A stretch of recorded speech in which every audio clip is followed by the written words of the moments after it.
Hello everyone. हमने एक series शुरू करी है जिसमें हम सेकंड ग्रेड के साइंस और मैथ्स की टीचिंग मेथड्स के क्वेश्चंस आपको सॉल्व करा के दिखाएंगे पीवाई क्यूज, और इनको हम बहुत सारे पार्ट्स में करेंगे। Welcome to my channel. तो शुरू करते हैं फर्स्ट क्वेश्चन से। निम्न में से कौन सा उदाहरण नागरिक वैज्ञानिक साक्षरता का परिचायक है? ऑप्शन देखते हैं। एशिया में शिशु मृत्यु कम करना, आणविक शक्ति और उसका समाज हित में उपयोग, सूक्ष्मदर्शी यंत्रों से वैज्ञानिक आश्चर्य को पहचानना, या फिर दूरदर्शी यंत्र से प्रकृति को पहचाना। तो देखिए, इस प्रश्न को हम जड़ से समझते हैं। पहला शब्द इसमें महत्वपूर्ण शब्द क्या है? नागरिक वैज्ञानिक साक्षरता। अब इन तीनों शब्दों को तोड़ के देखिए। साक्षरता मतलब पढ़ा लिखा होना, वैज्ञानिक मतलब विज्ञान, नागरिक मतलब हमारे दैनिक जीवन से, मतलब यदि हम विज्ञान की सहायता से हमारे दैनिक जीवन में किसी भी समस्या को हल कर ले, यानी विज्ञान को समाज की भलाई में उपयोग करे, ऐसा ऑप्शन जो इस बात को साबित करता हो, हमें वो आंसर चूज करना है। अब मान लो एक शहर बाढ़ से परेशान है। अब नागरिक वैज्ञानिक साक्षरता क्या कहता है? मतलब हम विज्ञान का उपयोग करें हमारी समस्या का समाधान निकालने के लिए। तो बाढ़ से परेशान है तो हम क्या बनाएंगे? डैम बनाएंगे। और क्या सोचेंगे कि पानी कैसे मैनेज हो। तो डेटा, लॉजिक और विज्ञान, इन सब से हम समाधान निकालेंगे। तो इसमें क्या है कि ये खाली लैब तक नहीं हुआ ना, प्रयोगशाला से बाहर निकल गई ना ये चीज। मतलब हमने कोई चीज सीखी लैब में कि कैसे करते हैं, क्या करते हैं, और उसको डेली लाइफ में इम्प्लीमेंट किया, डैम बनाया और उससे हमारी बाढ़ की समस्या को सॉल्व किया। तो इससे हमने क्या किया? विज्ञान की सहायता से एक डेली लाइफ की समस्या खत्म कर दी।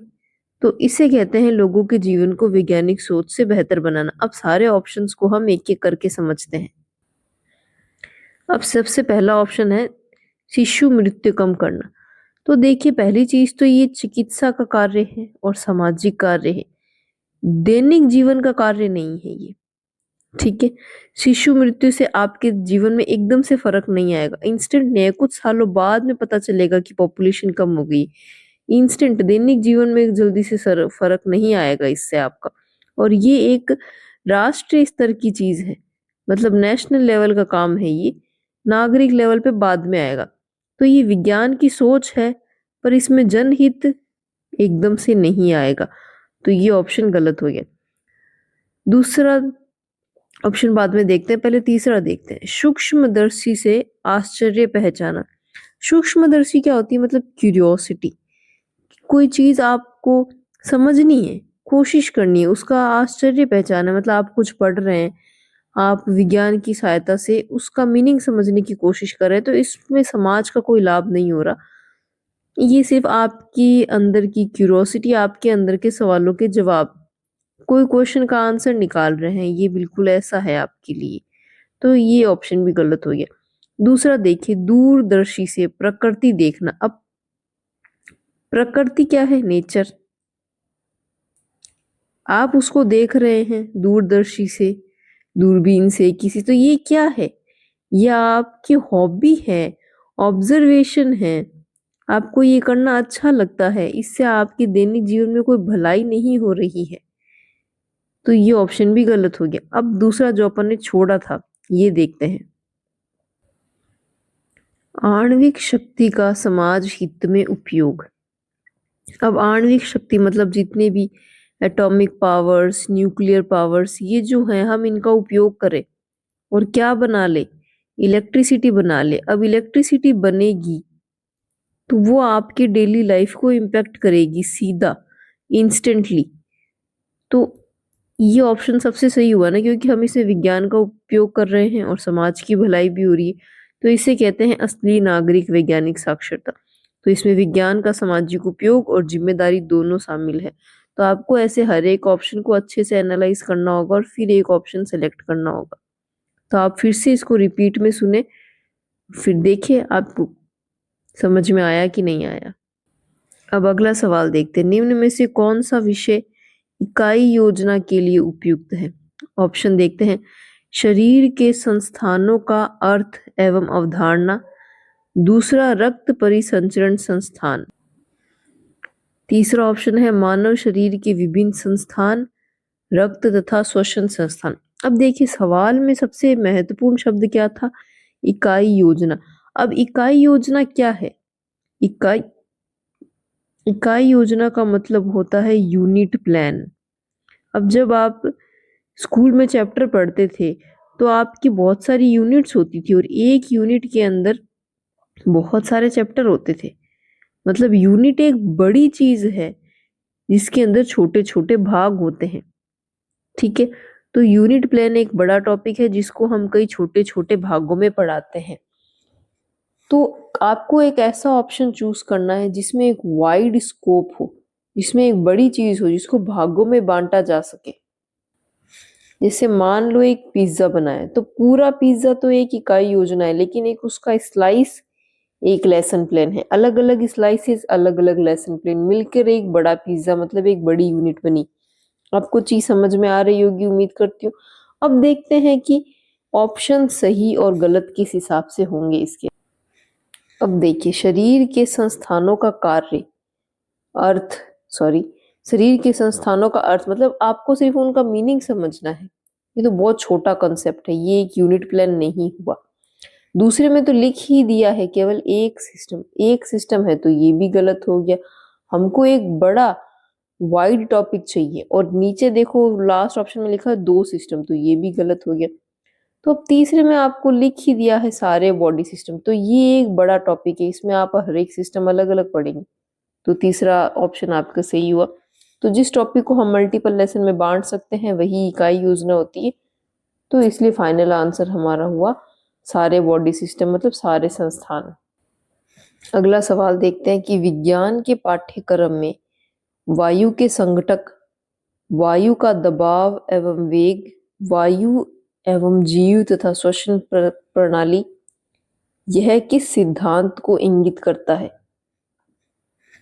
मतलब आप विज्ञान में ये सब चीजें पढ़ते हैं तो ये सब चीजें किस थ्योरी को, किस सिद्धांत की तरफ इशारा कर रहे हैं? तो पहला ऑप्शन देखिए समाकलन का सिद्धांत, दूसरा लचीलेपन का सिद्धांत, तीसरा ऑप्शन है उपयोगिता का सिद्धांत और चौथा है सहसंबंध का सिद्धांत। आगे उत्तर समझाने से पहले मैं आपको बता देती हूँ कि इसका सही आंसर उपयोगिता का सिद्धांत है। अब सबसे पहले तो आप ये समझिए उपयोगिता का सिद्धांत होता क्या है, क्योंकि जब आपको चारों ऑप्शंस का मतलब ही नहीं पता होगा तो आप एक सही आंसर नहीं चूज कर पाएंगे। तो पहले देखते हैं कि उपयोगिता का सिद्धांत है क्या। तो इसको उपयोगिता मतलब क्या है? यूटिलिटी मतलब यूज कर पाना, सिद्धांत मतलब प्रिंसिपल, तो इसको हम इंग्लिश में प्रिंसिपल ऑफ यूटिलिटी भी कहते हैं। तो देखिए जब पाठ्यक्रम ऐसा हो कि हम उसे हमारे जीवन में काम ले सके, दैनिक समस्याएं हल कर सके, कोई प्रैक्टिकल काम हो रहा हो, मतलब हमने विज्ञान पढ़ी और उससे हमारे जीवन में कोई काम किया, तो उसे कहते हैं यूटिलिटेरियन प्रिंसिपल। मतलब हमने उसका कुछ उपयोग कर लिया, इसलिए उसको कह देंगे उपयोगिता का सिद्धांत। अब देखिए वायु के घटक तो हमारे डेली लाइफ में कैसे काम आ रहे? सांस लेने में, दहन करने में, मतलब आग जलाने में ऑक्सीजन की जरूरत होती है। पौधों का जीवन, पौधे भी सांस ले रहे हैं, ऑक्सीजन छोड़ रहे हैं, CO2 ले रहे हैं। वायु का दबाव, गुब्बारे में स्ट्रॉ से पानी पीते हैं तो आपको पता है प्रेशर की वजह से। वेग पवन ऊर्जा मतलब हवा चलती है तो उससे एनर्जी प्रोड्यूस होती है।